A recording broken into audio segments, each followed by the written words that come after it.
अभी सुबह ही तो हेड वॉश किया था और शाम होते होते पूरे सर में ऐसे ऑयल भरा पड़ा जैसे खुद चौपड़ के लगा लिया हो। लेकिन आखिर ऐसा हो क्यों रहा है? शैम्पू ठीक नहीं है, स्किन ऑयली है या फिर कोई और वजह है? आज की इस वीडियो में तो मैं बताने लगी हूँ कि इन चिपके हुए डर्टी ऑयली बालों से क्लीन, ऑयल फ्री और वोल्यूमिनस हेयर तक का सफर कैसे तय करना है, और वो भी सिर्फ 30 मिनट्स में। बल्कि साथ में 3 ऐसी मेजर गलतियां भी बताऊंगी जो कि तुम में से 90% लोग करते हैं, जिनकी वजह से उनके बाल एक दिन भी नहीं गुजारते और ग्रीसी हो जाते। और मेडिकली सर धोने का करेक्ट मेथड क्या है जिससे सर एक्चुअल में क्लीन हो रहा हो, ये नहीं कि सिर्फ झाग बना के बाथरूम में खेल रहे हैं। और इसी वीडियो के एंड पे तुम्हें एक ऐसा मैजिकल सप्लीमेंट भी बताऊंगी जिसे खाने से लिटरली सर में और स्किन पे ऑयल आना कम हो जाता है। तो वीडियो बहुत मजे की होने वाली है, क्योंकि आज की इस वीडियो के बाद तुम्हें ग्रीसी बालों को ठीक करने के लिए कोई भी और वीडियो देखने की जरूरत नहीं पड़ेगी। चलो स्टार्ट करते हैं। Mistake number 1, clarifying shampoo use ना करना, क्योंकि नॉर्मल शैम्पू हर दफा इनफ नहीं होता,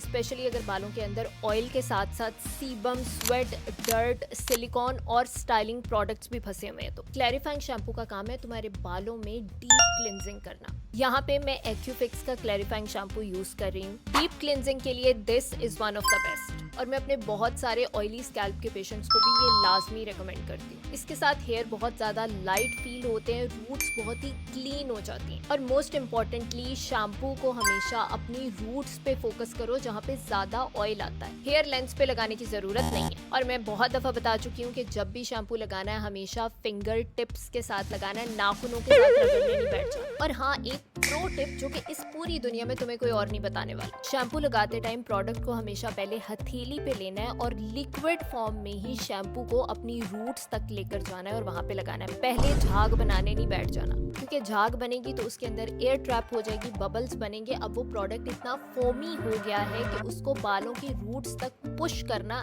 it's literally next to impossible. इसलिए बेहतर यही होता है कि जब शैम्पू लगे तो वो लिक्विड फॉर्म में लगे और रूट्स के अंदर जाके जब उसको मसाज किया जाए तो वो लेदर हो। बहुत ही अच्छे से टाइम लगा के स्कैल्प को क्लीन करना है, फ्रंट से, साइड से, बैक से, कानों के पीछे से, जहाँ पे सबसे ज्यादा ऑयल आता है उन एरियाज पे ज्यादा फोकस करना है। 2-3 मिनट्स के लिए अच्छे से अपने स्कैल्प को मसाज करके क्लीन करना है। अगर पहले वॉश में तुम्हें ज्यादा फोम बनता हुआ नहीं नजर आता है तो दैट इज नॉर्मल, क्योंकि बहुत ज्यादा ऑयल होता है तो ज्यादा झाग नहीं बन पाता। इसका मतलब ये हरगिज नहीं है कि शैम्पू काम नहीं कर रहा। और हाँ, क्लैरिफाइंग शैम्पू से सर बहुत अच्छे से साफ हो जाता है। इसका मतलब ये नहीं कि पागल हो के रोजाना इसको यूज करना स्टार्ट कर दो। डेली यूज नहीं करना है, वीक में 1 टाइम यूज करना है।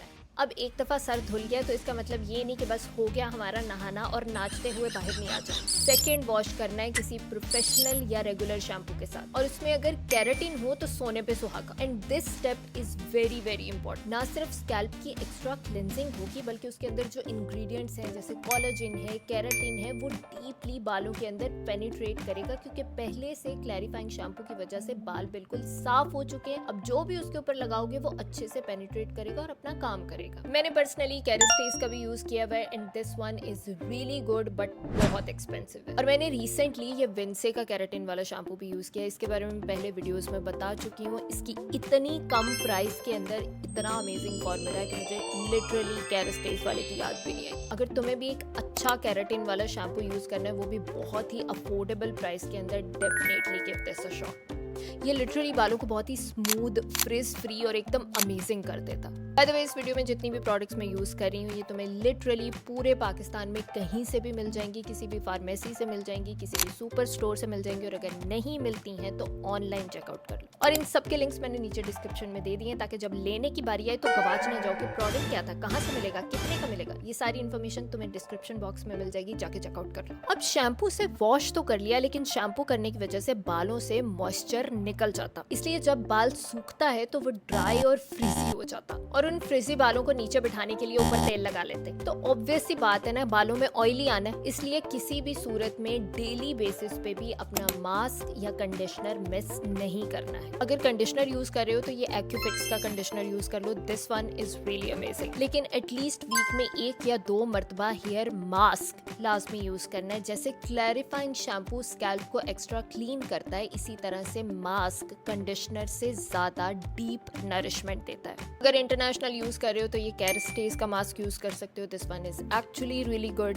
फिनो यूज कर सकते हो, डव यूज़ कर सकते हो। इंटरनेशनल में ये बहुत ही अमेजिंग है और बहुत ही अफोर्डेबल है। लेकिन अगर इंटरनेशनल मिल नहीं रहे हैं या फिर इजराइली नहीं यूज़ करने हैं तो ये विंसे का केराटिन वाला मास्क यूज़ कर लो। This one is also really amazing, बहुत ही अफोर्डेबल और ऑलमोस्ट इंटरनेशनल के मुताबिक इसके रिजल्ट्स हैं। मिस्टेक नंबर 2, नहाने के बाद गीले बालों को लेके घूमते रहना। जब टाइम मिल जाएगा तब सुखा लेंगे। इससे बालों के अंदर ही मॉइस्चर ट्रैप हो जाता है, बाल बहुत ज़्यादा वल्नरेबल हो जाते हैं और जब सूखते हैं तो बहुत ही फ्रिजी और उजड़े हुए लगते हैं और रूट्स के अंदर ऑयल भी बहुत जल्दी आता। इसलिए जैसे ही नहा के निकले हो, जब बाल ऑलमोस्ट 60-70% सूख जाएं तो उनको ब्लो ड्राई करना है, थोड़ा सा लो हीट पे रख के। और contrary to the normal belief के हीट लगाने से बाल डैमेज होते हैं, लेकिन अगर तरीके से लगाओगे तो कुछ भी नहीं होगा and this is gonna change your life. तुम सिंपली एक्सपेरिमेंट के तौर पे एक दिन अपने बाल एयर ड्राई करके देखना और दूसरे दिन ब्लो ड्राई करके देखना।